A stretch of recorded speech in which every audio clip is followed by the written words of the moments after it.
This is supposedly meant to be your conscious mind. And this is supposedly meant to be your unconscious mind. This is supposed to be your conscious mind. This is the brain somewhere. So, your conscious mind is really little. It takes about 5%, as much as you think we do, right? And then the subconscious mind takes 95% of the brain. And it's like an iceberg. What I'm trying to draw is an iceberg, like Titanic or something, literally. Or when you go to, like, when you literally go on a ship, you're traveling, like those people that travel by ship in the winter, you see ice. But beneath the ice, there's something under. And usually they are deeper, they are bigger. So it takes 95% power of your brain. And as we grow older, our every action, our every decision, our majority of the times is based on either belief system. It either multiplies to your belief system, or it adds, it subtracts, or it eliminates from it. So your subconscious mind grows exactly what seed you plant. If you plant a beautiful flower, you will see it. You cannot plant a orange seed and see a mango fruit. You will see an orange fruit, right? If you plant a weed, you will see a weed. Our subconscious mind is actually rooted in the past. It doesn't know the difference between experiences that happened 20 years ago and today. For the subconscious mind, it's blurry. It's real, it's as is. It's real, it's as is. There's no, oh, this happened to me 20 years, this happened 30 years ago. It's exactly how it is. So that's why you feel that same way when somebody tells you no. It's the rejections of the past that you're feeling at that moment. Because if you're logical, you'll be able to say, okay, they're saying no for a logical thing. Right. It holds onto your past, your hurts, your trauma, and when it recognizes a similar situation, it reacts as if it's happening again.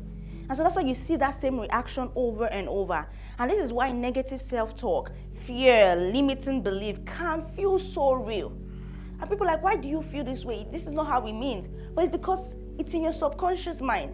Because your subconscious mind thinks it's protecting you from the past pain. So, what does this subconscious mind do? When it wants to protect you, some people is like they feel pain. When doing something new, out of your comfort zone, any change to any established pattern, your subconscious mind will always tell you, you're going to feel. You're not going to do well. Let's just stay where? In our safe and in our comfort zone. So that is your subconscious. It is taking known data to remind you that, can you remember when we actually did this particular thing, we failed. So what's to tell you that if you do this other thing, you're not going to fail? That's exactly what the subconscious mind is saying. It is saying that, see this data, it's fact though. Can you remember when you asked for this, you were rejected? So what's to tell you that this is the same thing? Let's just keep ourselves safe. So it reminds you, can you remember when we invested that money? When the crypto was in the bull and now it's in the bear, and you lost. Don't invest again. It's back to the bull. It reminds you. Can you remember when you put money into that skills and that course and then you did not even get that job at all? Don't even waste to do that thing again.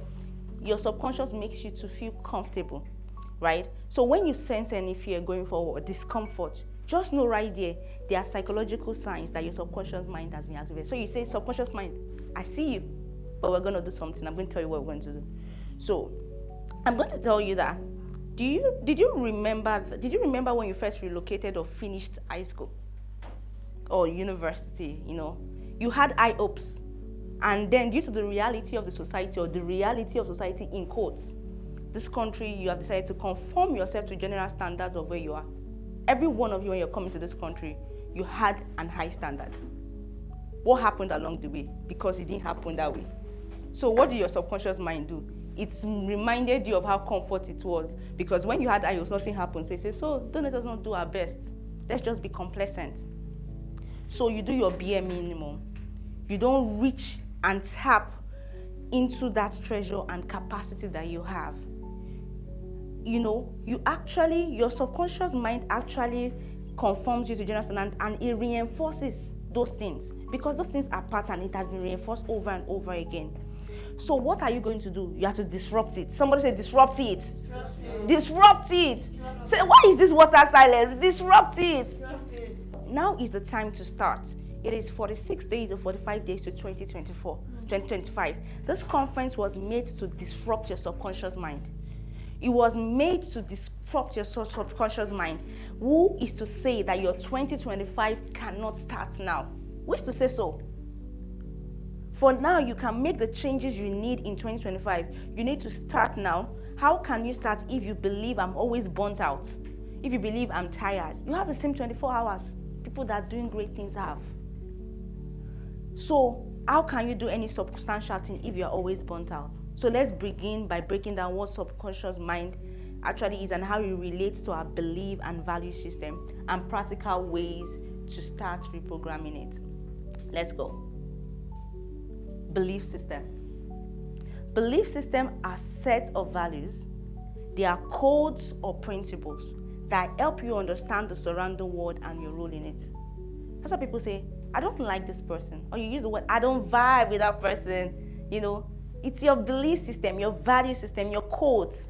You know, your codes are not working together. They're not aligning together. There's something different. It helps you interpret your everyday reality.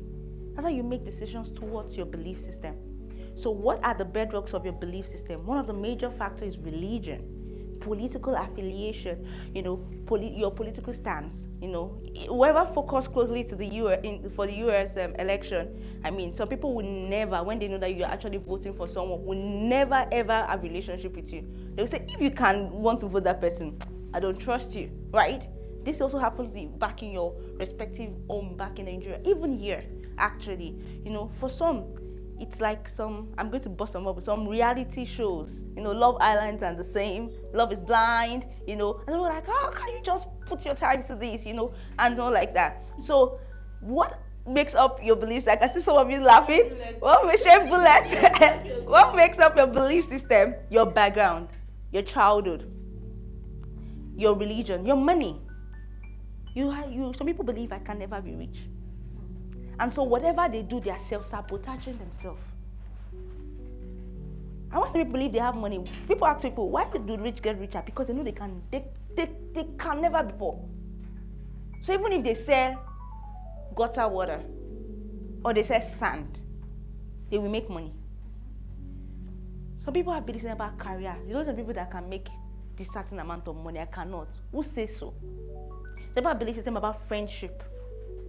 Like, there's nobody. Friends will always jilt you. Friends will always do this. That's why you are attracting those type of friends. You need to change it. We need to rewire it. And politics.